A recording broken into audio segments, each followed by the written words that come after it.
Hi guys, this is Jodie G from jodiesjourney.com coming to you live from my hospital. Just updating you on what's happening with my stem cell / bone marrow transplant, letting you all know where we're at and why things aren't sort of occurring the way we thought they would, and just sort of giving you a bit of a background on what's currently happening with me.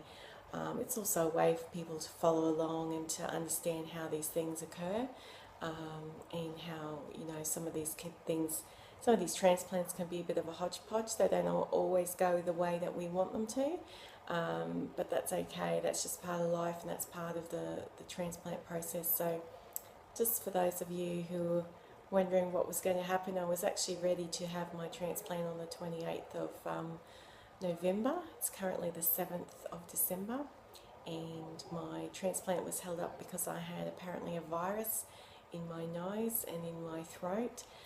That virus has since cleared, but during that time also I've had difficulty with maintaining my pain relief at home, and not being able to deal with the bone pain and cramping of my muscles in the tops of my bones, in my thighs, my hips, in my some parts of my torso as well.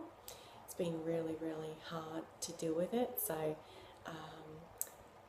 it's been a difficult process, and one that I hope will improve over time. But I really wasn't getting any satisfaction out of the medicines that I was taking at home. Really the only one that was working was Nurofen. The Nurofen was sort of an anti-inflammatory ibuprofen, which wasn't really helping and doing anything. It was working for maybe 5 hours at the most, when it used to work for 6 to 8 hours. So it wasn't something that we could deal with at that time. It was something we had to really sort of press on with and start saying, well, if this isn't working, doctors, we need to do something else. And I was getting fevers, and I was getting all sorts of other things going on. So it was really not worth doing, and it was really not the way to live. So doctors admitted me last Wednesday, which was at the beginning of December. So I think the 3rd of December they admitted me. Only 4 or 5 days ago, and we started talking to palliative care about ways that we could manage my pain better. They're really the experts in pain management, who talked about maybe putting in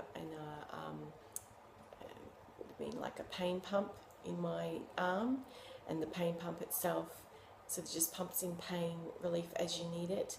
However, we decided at the last minute, or the consultant decided at the last minute, let's try this particular type of medication, which is it's called Key-Attack, I believe.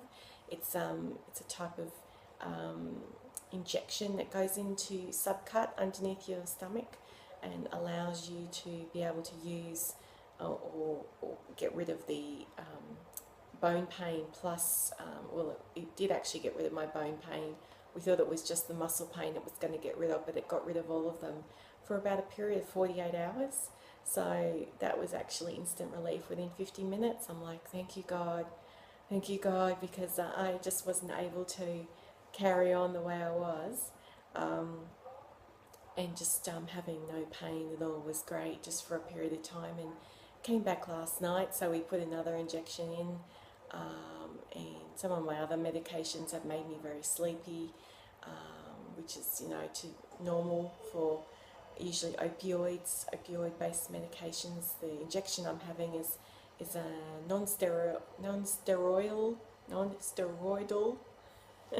Some of these words are great, aren't they? Non-steroidal anti-inflammatory medication injection, and that has been, of course, wonderful to just deal with, instead of worrying about not being able to go to the bathroom, not being able to do anything else, not being able to cook or eat or anything else, just dealing with this constant sort of spasming of muscles.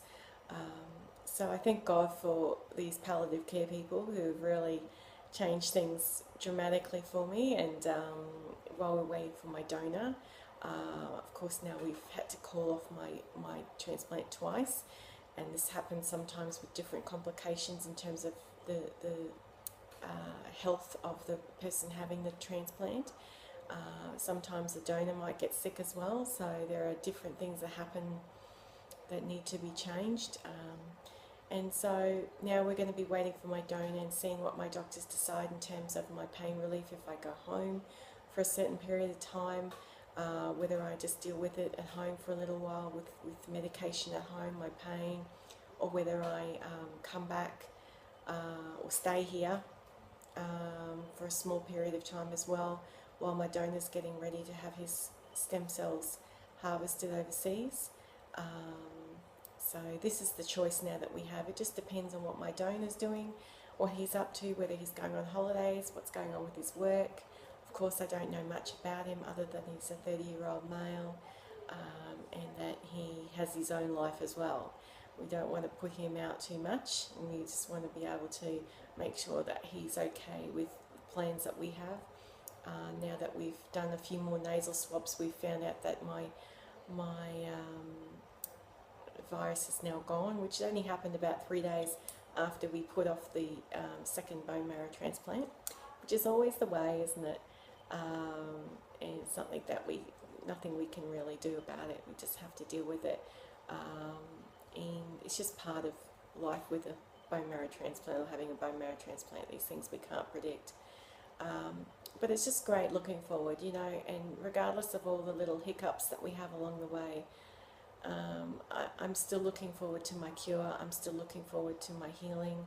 I'm still looking forward to not having any more diseases such as non-Hodgkin's or myelodysplasia, which of course was caused by the treatment I had from the non-Hodgkin's.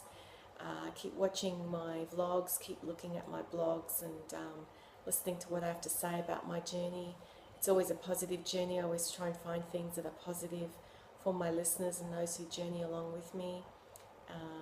And it's a way of me encouraging everyone out there listening who are having their own difficulties through their own pain and their own struggles, whether that be through medication or through sickness or illness, whether that be through life challenges, whether that be through money challenges, whether that be through relationship challenges, whatever you're dealing with.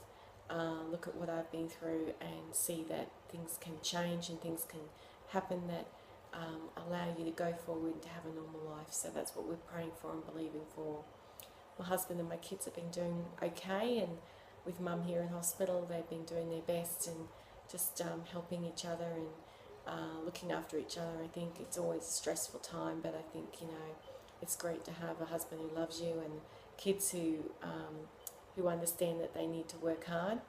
That's what it's all about, sticking together and doing the best you can. And on another vlog that I just did, I did a review for you on a shirt called My Comfort Line.